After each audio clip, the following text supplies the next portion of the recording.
I knew my family had chosen my sister over me when I looked across my wedding reception and counted 37 empty chairs. That's not one of those dramatic numbers people make up afterward either. I counted them because I'd arranged every single chair myself the night before.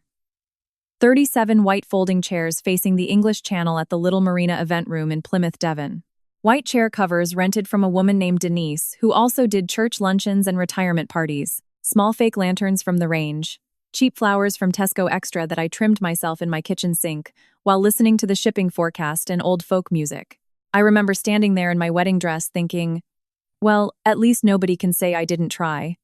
Outside, the water moved slow and gray under the evening light. You could hear the ropes from the docked boats knocking softly against metal poles every few seconds. Inside, the air conditioning unit rattled like it was about to quit, and half the room was empty. Actually, more than half. My husband, Alaric, leaned close and whispered, "You keep staring at those chairs.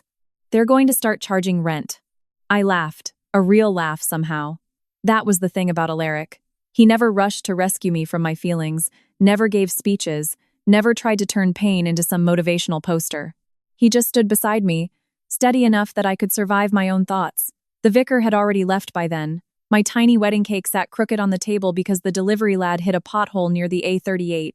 Mrs. Higgins from next door was trying to fix the icing with a butter knife while pretending not to notice my side of the family never showed up. Alaric's mechanic mate Des was pouring shandy into plastic cups. 6 guests total. And honestly, those 6 people worked harder to celebrate us than my own relatives ever had.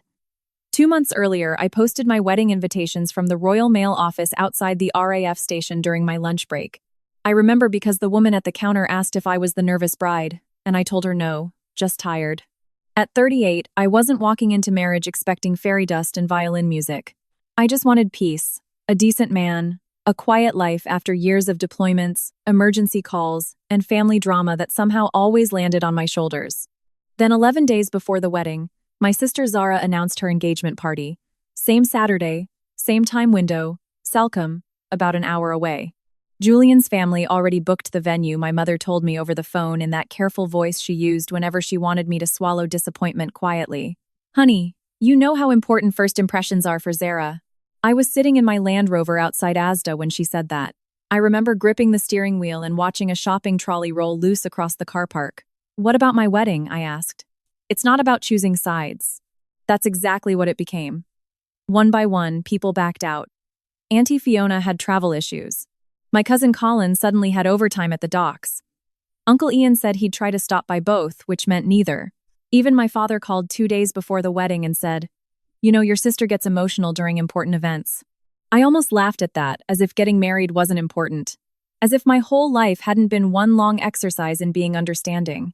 I was always the reliable one, the one who stayed calm, the one who could handle disappointment without making a scene. The military rewards people like that. Families use them up. The wedding itself was still beautiful, though. Smaller than I imagined growing up, but honest. Alaric wore a dark blue suit that fit him a little tight through the shoulders because retired Royal Marine Commandos never stopped carrying themselves like they're 25. His bad knee bothered him that day. I noticed the tiny shift in his posture every time he stood too long, but he never complained.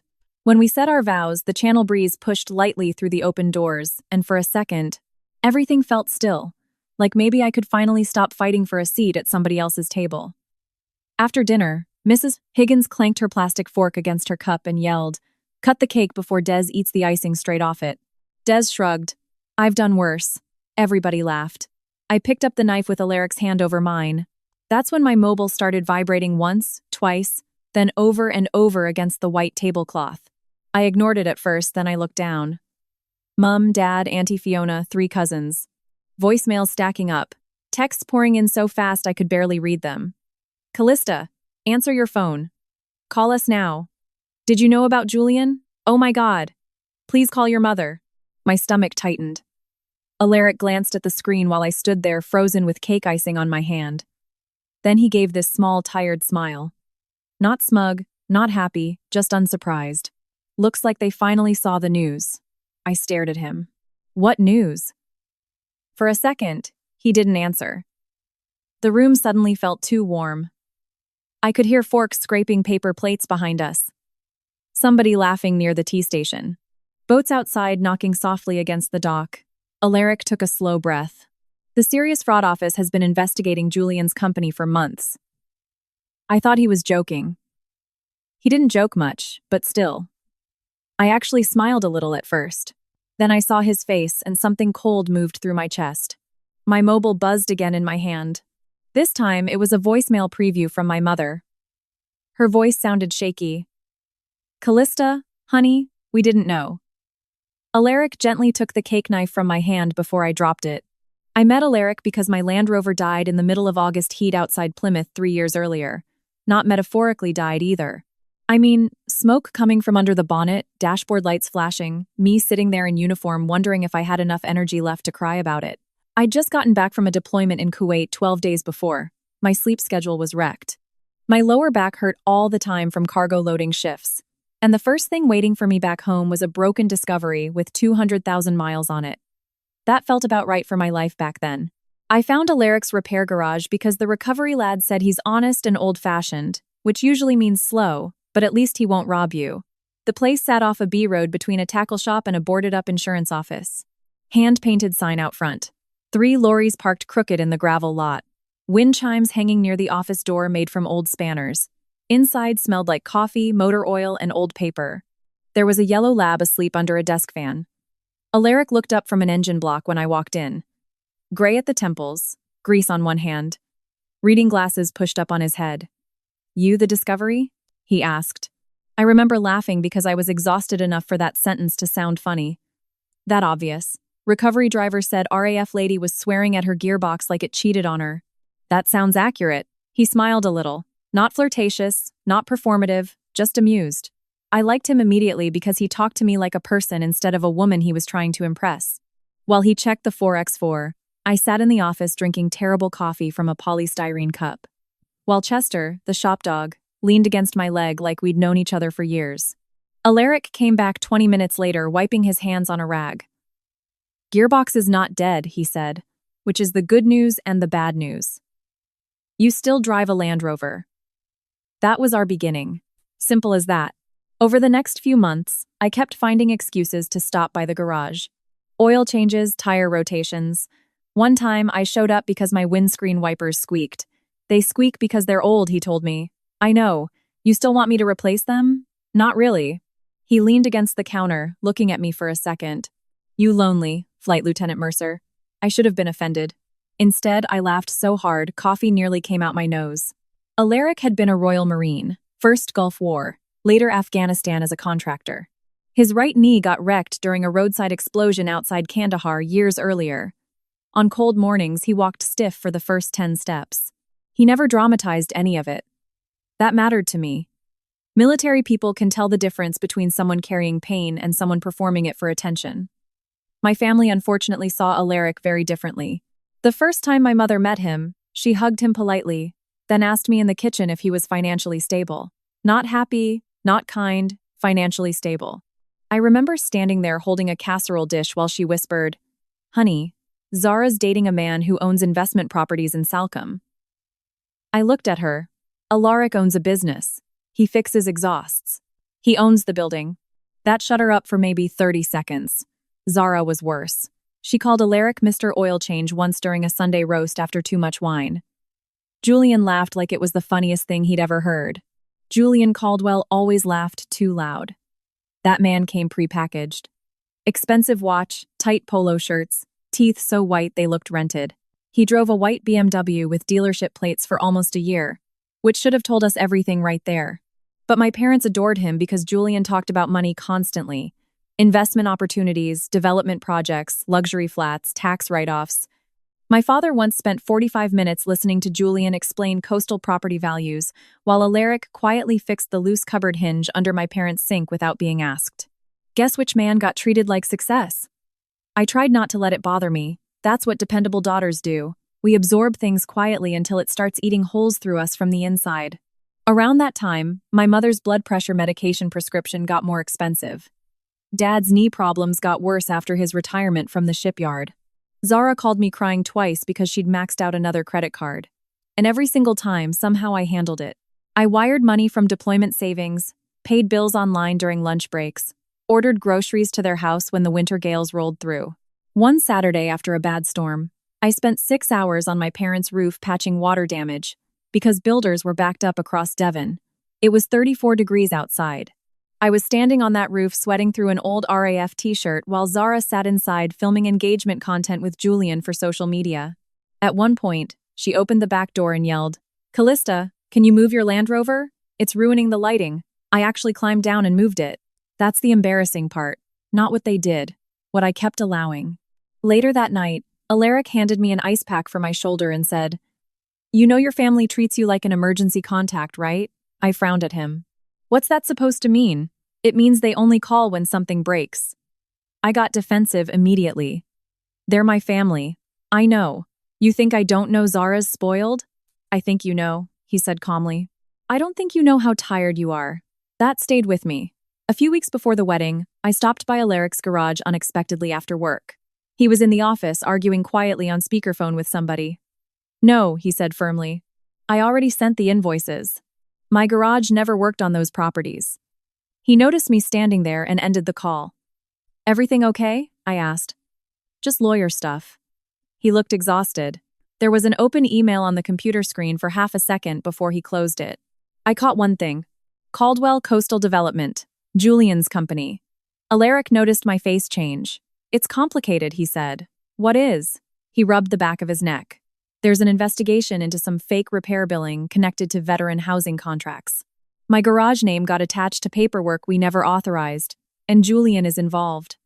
Alaric hesitated too long. That was answer enough. I remember sitting down slowly in the office chair while Chester rested his head on my boot. "You think he's actually dirty?" Alaric chose his words carefully. "I think some people get addicted to looking successful." That night, I drove home with the windows down. Even though it was humid as hell outside, part of me wanted to call my parents immediately. Part of me already knew what would happen if I did. They wouldn't hear concern. They'd hear me threatening Zara's future, and somehow I would become the problem again. The strange thing about betrayal is that sometimes your body notices it before your brain does. That night at the wedding, after Alaric told me Julian was under federal investigation, I felt cold all over. Not dramatic film cold, just this heavy, numb feeling crawling through my chest while everybody around me kept eating cake and talking about fishing weather. Mrs. Higgins finally noticed something was wrong. "Honey," she said softly, "you look pale." I sat down hard in one of the empty chairs. My mobile would not stop vibrating. Voicemail after voicemail. Texts stacking so fast I couldn't read them. "Julian got taken outside. Call me now. Please answer your father. Zara's hysterical." I looked at Alaric. "You knew this could happen tonight." He shook his head immediately. "No. I knew the investigation was moving faster this week. I didn't know reporters would show up at the party." I stared at him. "How long have you been involved?" "A few months? A few months?" Alaric sat beside me slowly, careful with his knee. My garage name was attached to fake invoices connected to housing repairs for disabled vets. Somebody billed the government for work that never happened. And Julian, he was connected to one of the development companies. The room suddenly sounded far away. Des was laughing about something near the buffet table. Somebody opened another can of Diet Coke. Outside, a motorbike rolled down the A38.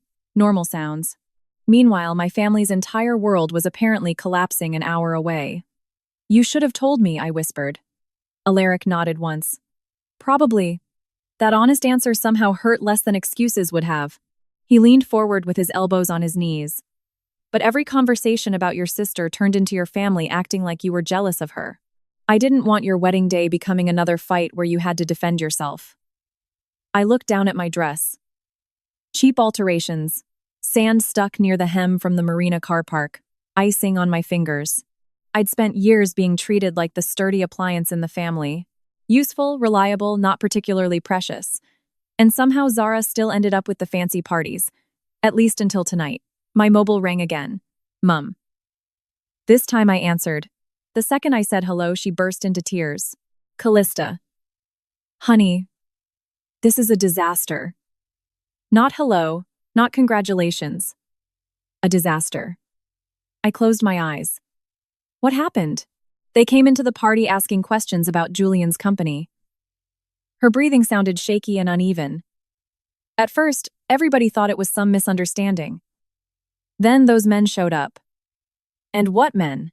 National Crime Agency agents. Even saying the words seemed to embarrass her.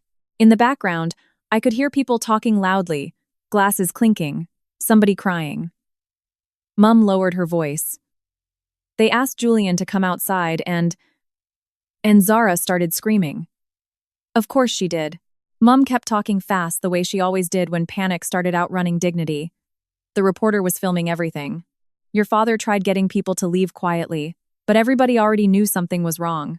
Julian kept saying there'd been a mistake. I could picture it perfectly. The country club ballroom in Salcombe, white tablecloths, Zara's engagement photos blown up on easels near the entrance, expensive flower arrangements she probably picked off Pinterest, and underneath all that performance, fear slowly leaking into the room. I didn't feel satisfaction exactly. Not yet. Mostly I felt tired. Callista, my mother whispered. Did you know? There it was. Not concern for me. Not guilt for abandoning my wedding. She wanted to know if I knew before she did. I looked at Alaric sitting beside me quietly. Yes, I said finally. I knew there was an investigation. Mum inhaled sharply like I'd slapped her. Why wouldn't you tell us? I almost laughed.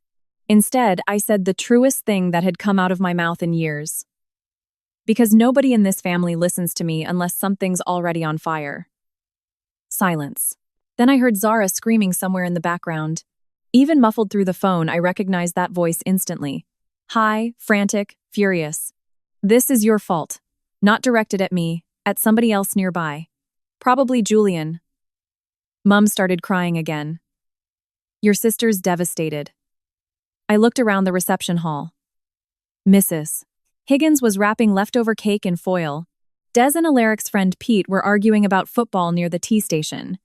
One of the older veterans from Alaric's Royal British Legion branch was helping stack chairs without being asked. The people who came to my wedding were cleaning up with us. My own family had skipped it for a disaster wrapped in expensive decorations. I have to go, I told Mum. Callista, wait. I hung up. For a while, neither Alaric nor I said anything. The marina room had mostly emptied by then. Outside, the wind coming off the channel smelled like salt and diesel fuel from the boats. Finally, I looked at him. So, what exactly did Julian do? Alaric rubbed his jaw slowly before answering. Government money got approved for winter flood repairs on veteran housing units along the coast. Some companies billed for work that either never happened or got done halfway. And your garage?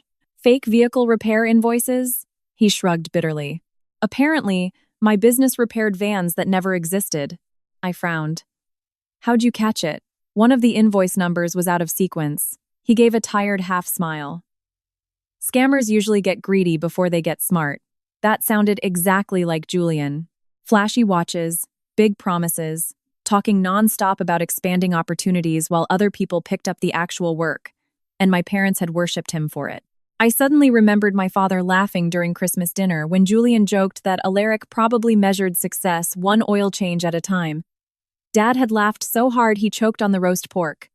Alaric never reacted. At the time, I told myself maturity meant letting things go. Now I wondered how much silence had cost me over the years. My mobile buzzed again. This time it was a text from Zara herself. You knew. 2 words. That was it. No congratulations on my wedding. No apology. No, are you okay? Just blame. I stared at the message so long the screen dimmed. Then another text came through. Julian says Alaric set him up. Alaric saw my expression. What? I handed him the phone. He read the texts once, then handed it back calmly. I figured that was coming. You didn't set him up right. He looked genuinely offended. Callista. I know. I rubbed my forehead. I'm sorry. This whole thing just feels insane. Alaric stood slowly and held out his hand to help me up. You ready to go home? I looked around the nearly empty reception hall one last time. 37 empty chairs. And somehow, for the first time all night, they didn't feel quite as painful. 2 days after the wedding, Alaric and I were sitting in garden chairs outside his garage flat in Saltash, eating leftover kebab from a polystyrene container when my parents showed up unannounced. It was almost dark out, humid enough that my shirt stuck to my back. Somewhere down the street, somebody was mowing grass, even though it was nearly 8 o'clock. Alaric looked over my shoulder first. Company. I turned and saw my father's silver Vauxhall pulling into the gravel driveway crooked. Nobody got out right away. That alone told me something was wrong. My dad usually moved with the confidence of a man who believed every room belonged to him. Former shipyard supervisor, loud opinions, firm handshake, always carried himself like he still had somewhere important to be. But when he finally stepped out of the car, he looked older. Not a little older. Old. His shoulders slumped forward, one hand pressed against his knee before he straightened up. My mother climbed out slowly, holding a foil-covered baking dish against her chest, like some proper peace offering. Alaric muttered quietly. Victoria Sponge. What? Your mum brings Victoria Sponge when she's scared. That almost made me laugh. Almost. Mum spotted me and immediately forced a smile too bright for the situation. Hi, sweetheart. Sweetheart. Interesting how fast people rediscover affection when their social standing catches fire.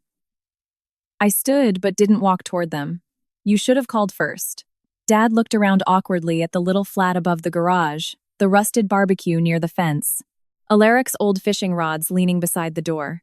This place embarrassed them once. Now they looked relieved I'd answer the door at all. Mum lifted the baking dish slightly. I made Victoria Sponge. I nodded. Okay. Nobody moved. Finally, Alaric stepped in smoothly. Well, he said. Either we're having dessert or everybody's dying out here in Midge Country. Might as well come inside. God, that man knew how to diffuse tension without pretending it wasn't there. Inside the flat smelled faintly like motor oil, coffee, and laundry detergent.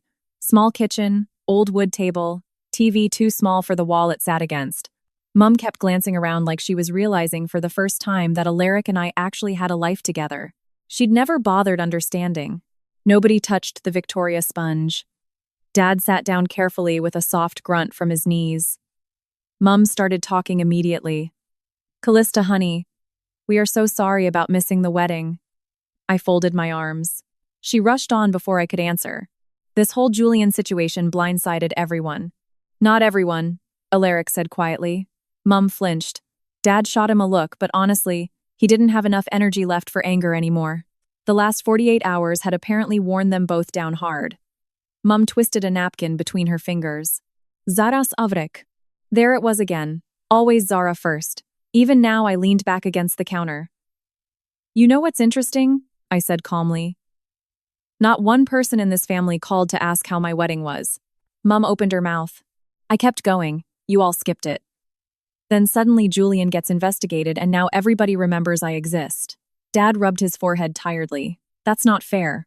I stared at him. For a second, neither of us spoke. Then I said very quietly, "What part isn't fair?" That hit him harder than yelling would have. My father looked down at his hands. Old hands now, veins raised, skin thinner than I remembered. Grease stains permanently worked into the knuckles after 40 years at the shipyard. Aging sneaks up on men like him cruelly. One day they're climbing scaffolding and barking orders. Next thing you know, they're struggling to stand without pushing off armrests. For a moment, I actually felt sorry for him. Then Mum spoke again. We made mistakes. Plural, safe word, soft word. Mistakes sounded so much kinder than choices. Alaric quietly stood up. I'm going to check the downstairs locks, he said. He was giving us privacy. But before leaving, he squeezed my shoulder once. Steady, always steady. The second the door shut behind him, my mother burst into tears. Real tears this time. Messy ones. We didn't know Julian was involved in something criminal. I nodded slowly. But you knew enough to skip my wedding for him. Mum cried harder. Dad finally spoke. We thought Zara was building a better future. That sentence settled over the room like smoke. Not cruel exactly, just honest. And honesty can hurt worse. I laughed once under my breath. A better future, I repeated. Dad looked miserable. Honey, Julian talked about investments and properties and connections, we thought. He stopped. You thought Alaric wasn't good enough. Neither of them answered. Didn't need to. I walked to the sink, mostly because I suddenly needed somewhere else to look. Outside, a train horn sounded faint in the distance. Mum wiped her face. There's something else we need to tell you. That tone made my stomach tighten immediately. Dad looked ashamed before she even spoke. You remember that emergency account you opened years ago while you were overseas? I turned slowly. What about it? Mum glanced at Dad, then back at me. We borrowed some money. Borrowed? Another soft word. How much? Silence. How much? Dad answered this time. 12,000 pounds. The room went completely still. I actually thought I'd misheard him. That account was for emergencies. Mum nodded frantically. It was at first. Zara got behind on bills and then the engagement party deposits. The what? She said Julian's family expected something nice. I stared at her. Every deployment, every overtime shift, every lonely military holiday eating mess hall turkey while wiring money home. All of it suddenly flashed through my head at once. You used my deployment savings, I said softly. Mum started crying again. We meant to replace it. I laughed then. Not because anything was funny. Because if I didn't laugh, I might break something. Dad stood carefully. Callista, no. I held up my hand. Don't. My chest hurt, not rage. Exactly. Something worse. The feeling of finally realizing people you loved had been measuring your worth by how much you could carry for them. You didn't steal money from me, I said quietly. You stole trust. Mum covered her mouth, crying. Dad looked like somebody had punched him. Good. For once, maybe they should. After a long silence, Dad said the thing I think he truly believed would fix everything. We always knew you'd land on your feet. There it was. The curse of being the capable child. People stop imagining you can bleed. Eventually, my parents left with the untouched Victoria sponge still sitting on the table. I stood at the kitchen sink, staring out the window long after their car disappeared. Then, suddenly, I couldn't hold myself together anymore. I sat down on the floor and cried harder than I had at the wedding. Not loud, just exhausted. Alaric came back upstairs a few minutes later, took one look at me, and quietly sat beside me on the tile floor. No speeches, no fake wisdom. He handed me a piece of kitchen roll because we were out of tissues. A minute later, my mobile buzzed again. Zara, you could have warned us. Your husband ruined my life. I read it twice, then locked the screen. Alaric leaned his head back against the cupboard. An apology after consequences usually isn't love, he said quietly. It's fear wearing good manners. The next morning, before I could lose my nerve, I drove to Barclays Bank and removed my mother's name from the emergency account. My hand shook while signing the paperwork. 3 weeks after the wedding, Alaric got invited to a recognition event at the Royal British Legion branch in Plymouth. Recognition event. That phrase alone almost made him refuse. Sounds like they're giving out plaques nobody wants, he muttered while fixing coffee one morning. We were standing in his tiny kitchen before sunrise. The local news droned softly from the television. Rain tapped against the window over the sink. Alaric slid a mug toward me. You going? I asked. He shrugged. Probably should. You hate events. I hate chinos. He corrected. That got a laugh out of me. By then, life had settled into something quieter, but not easier. My parents kept calling every few days trying to check in. Zara had stopped texting after I ignored her last message. Julian's face popped up occasionally on local news segments whenever reporters discussed the investigation into coastal repair fraud. The farther the story spread, the smaller my family seemed to become. Not physically, emotionally, like all the pretending had finally collapsed under its own weight. I still hadn't fully processed the money. That was the part people wouldn't understand unless they'd spent years being the dependable one. It wasn't just 12,000 pounds. It was every deployment birthday, every missed Christmas, every extra shift loading cargo while sand blew through hangars overseas. I saved that money because military life teaches you emergencies come fast. And my parents had handed it over. So Zara could impress people at a country club. Some nights that thought still woke me up angry. Other nights it just made me tired. The veterans event was held in a church fellowship hall off the A38. Nothing fancy. Metal folding chairs, fluorescent lights humming overhead, slow cookers lined up on long tables beside trays of supermarket biscuits. Honestly, I trusted people more in rooms like that. Nobody there cared about appearances much. Old Marines in faded caps, Navy retirees with hearing aids, Falklands vets drinking bad coffee out of polystyrene cups. Real people. Alaric wore the same dark blue suit from our wedding. He still hated ties. You look handsome, I told him while adjusting the knot. I look uncomfortable. Also true. When we walked inside, Several older men immediately recognized him. Hayes, a gray-haired Marine with a walking stick, hugged Alaric hard enough to nearly throw his knee out. Still ugly as hell, Alaric told him. Still limping like a 90-year-old woman, the man fired back. Military affection. The room smelled like coffee, brown sauce, and old paper programs, fresh from somebody's church printer. I relaxed more than I expected. Then I saw my parents sitting near the back wall. Mum spotted me first and immediately looked nervous. Dad stood slowly when we approached. For a second, nobody knew what to do. Then Alaric stepped forward and shook my father's hand like a normal person because he refused to weaponize awkwardness. Frank. Alaric. Simple. Civil. That almost made me emotional by itself.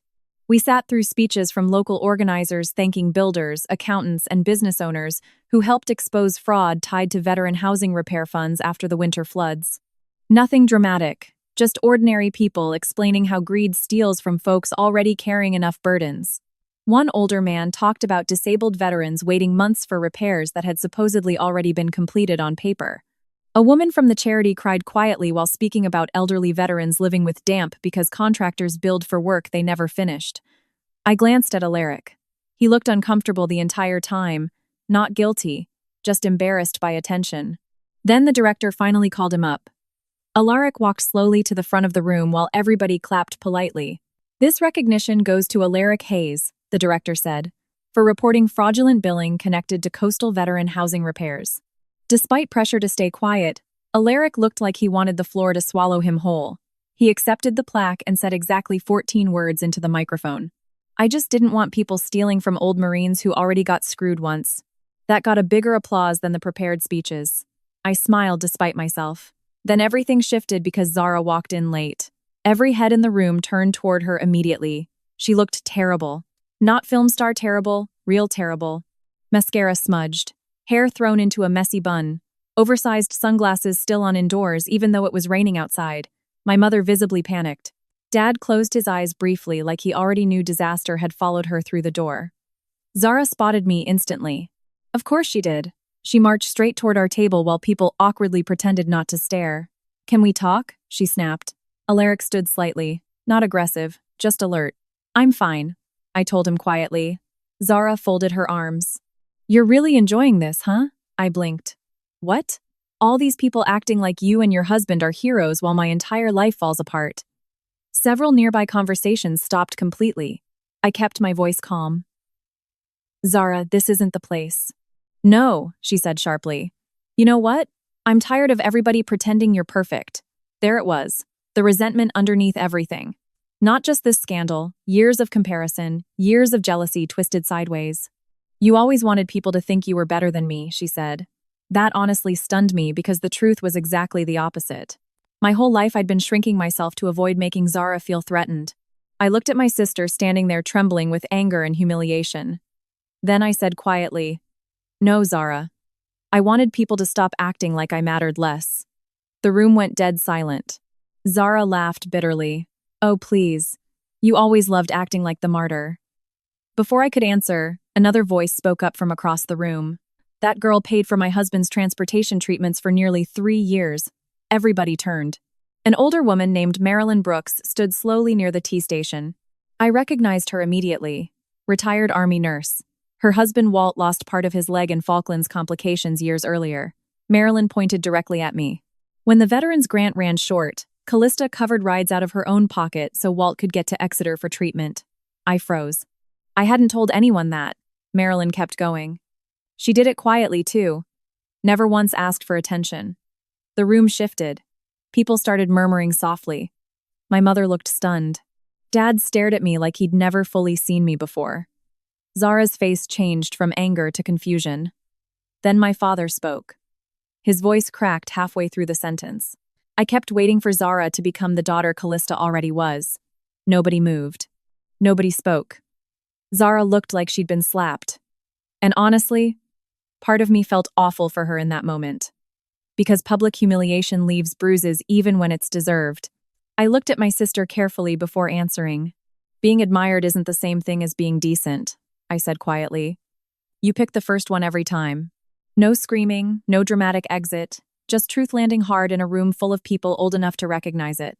Alaric reached for my hand under the table, and for the first time in my life, I didn't feel invisible inside my own family. About 3 months after the veterans event, life finally started feeling quiet again. Not perfect, just quieter. And after the kind of year I'd had, quiet felt almost luxurious. One Saturday morning in October, Alaric and I were sitting at a roadside greasy spoon on the A38, sharing hash browns and bad coffee while rain tapped against the windows. The waitress called everybody Duck, no matter their age. An older couple argued gently over sauce choices in the booth behind us. Alaric slid half his bacon onto my plate when he thought I wasn't paying attention. Married life, apparently. No violins, no dramatic speeches, just small kindnesses repeated often enough to feel safe. Julian's legal problems kept getting worse.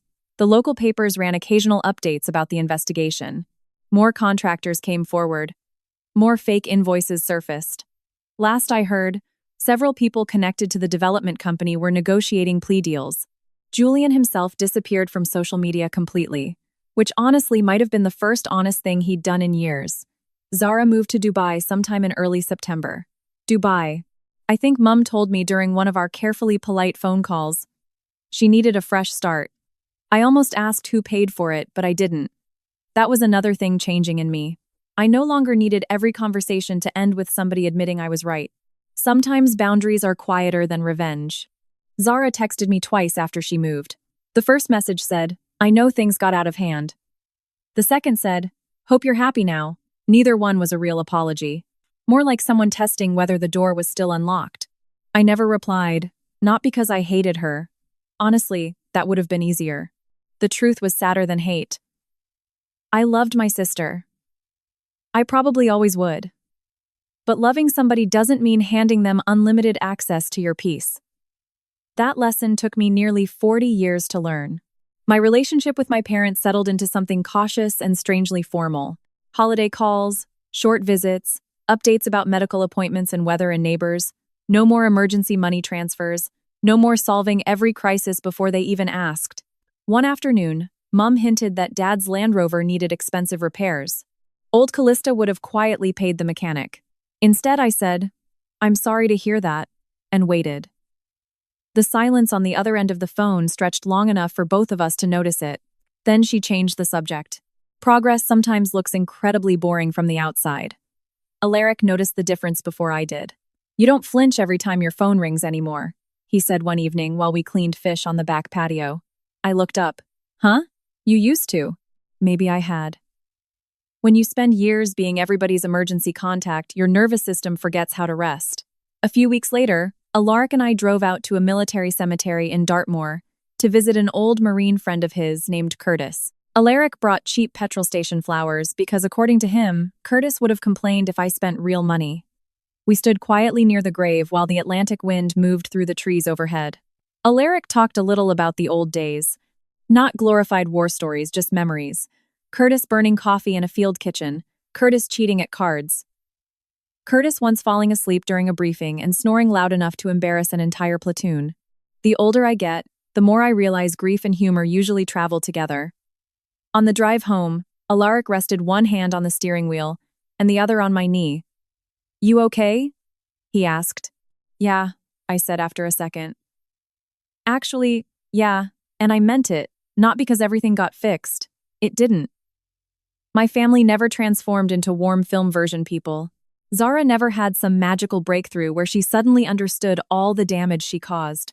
Even my parents, despite trying harder now, still slipped into old habits sometimes. But something inside me had changed. I stopped auditioning for love that should have been given freely. That changes everything. A few nights before Christmas, I finally framed one of our wedding photos. Not the professional portraits. Those felt too staged. I picked a candid shot Mrs. Higgins took on her phone while Alaric and I were laughing during cake cutting. You could barely see the decorations. Half the chairs in the background were empty. My hair was falling loose from the humidity. Alaric had icing on his thumb. My phone sat face down near the edge of the table, buzzing silently while we smiled at each other. For months, I avoided looking at that picture too long. At first, all I saw were the empty seats. Now, I noticed different things. The people who did show up, the way Alaric looked at me, the fact that I'd smiled genuinely despite everything. I placed the frame on the mantelpiece above the electric fireplace in the flat. Alaric walked past carrying laundry and stopped. That's the one you picked. Yeah. He studied it for a second. Good picture. It's imperfect. So are we. Fair point. That night we sat together on the sofa watching an old western while rain hit the windows outside. Nothing dramatic happened. Nobody called crying. Nobody needed money. Nobody demanded I rescue them from consequences they created themselves. And honestly, that peace felt stranger than revenge ever did. I used to think being the strong one meant carrying everybody else no matter how heavy they became. Turns out real strength sometimes means putting the weight down. If you've ever been the dependable person in a family that only noticed you when they needed something, then you probably understand this story better than most. Thank you for spending this time with me. And if nobody's told you lately, being useful is not the same thing as being loved.